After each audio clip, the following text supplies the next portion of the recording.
So I think one of the misconceptions that people think is that these millennial children of boomer parents are just walking away because they're not getting their way. That's not what's happening.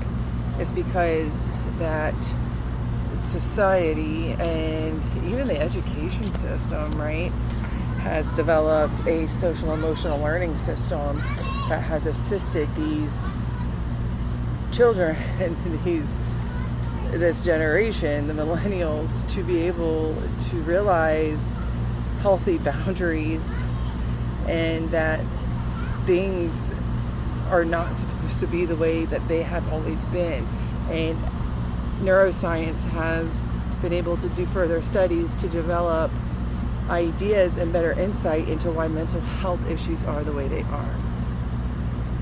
With that being said, the idea now as adults, we are asking our parents to see us and hear us and talk about these things, to see and hear science and to listen to these things. And what we're being met with is pushback.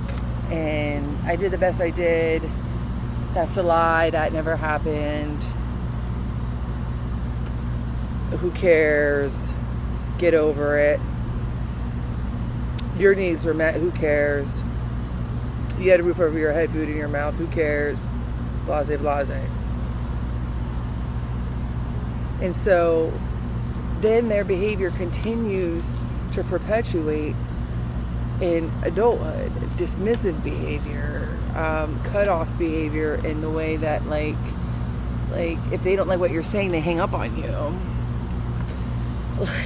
It just never stops. And so when millennial adult children are saying, I've done all I can do, I've offered as many solutions as I can, I've gone to therapy and have enacted the interpersonal skills the best way that I know how, and I'm not getting anywhere.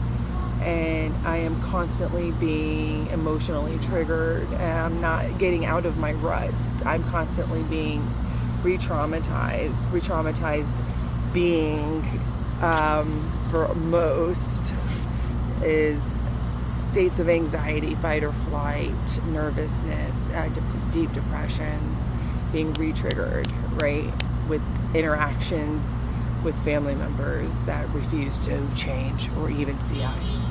So what we're not recognizing and what people are not saying, and I think what we're forgetting to notice is, and what our parents are forgetting to even think about for us, this is how selfish they're being, and they think we're being selfish, right? Yeah, we're doing this because we want to grieve twice, right? We have to grieve the loss of our parents twice. We have to grieve the cutoff. We have to grieve losing them out of our lives while they're still alive because they refuse to change. They refuse to do the work it takes to fix the relationship.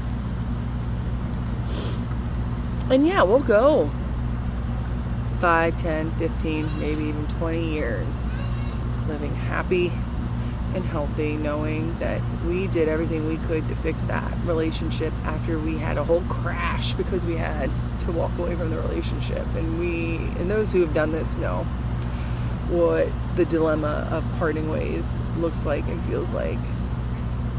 It's grief. It's grief. It's hard. It's ugly. It's grief. Grieving someone who's still alive is very difficult. And because they are choosing not to participate. It's hard. But then you have to stare down the barrel of knowing one day they're actually going to fucking die. And you're going to learn about it and you have to grieve again.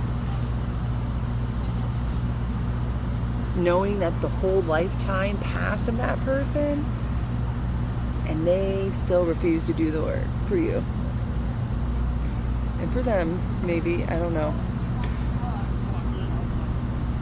Yeah, so we have all these boomers online putting millennial kids down because of our decisions to cut our parents off. Completely ignoring or looking over why. Coming up with their own ideas. Why? Listen, I'm going to tell you.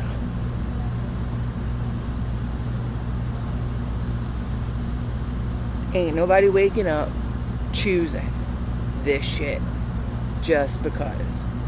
And if they are, they're weird. And I don't know if any other millennial kids of adult kids of boomer parents have gotten this far in their cut-off regime and their cut-off plans to realize they're going to have to do this grief twice. We can thank Jerry for that. You know who Jerry is? Jerry's my therapist. Yeah. Thank Jerry. Thanks, Jerry.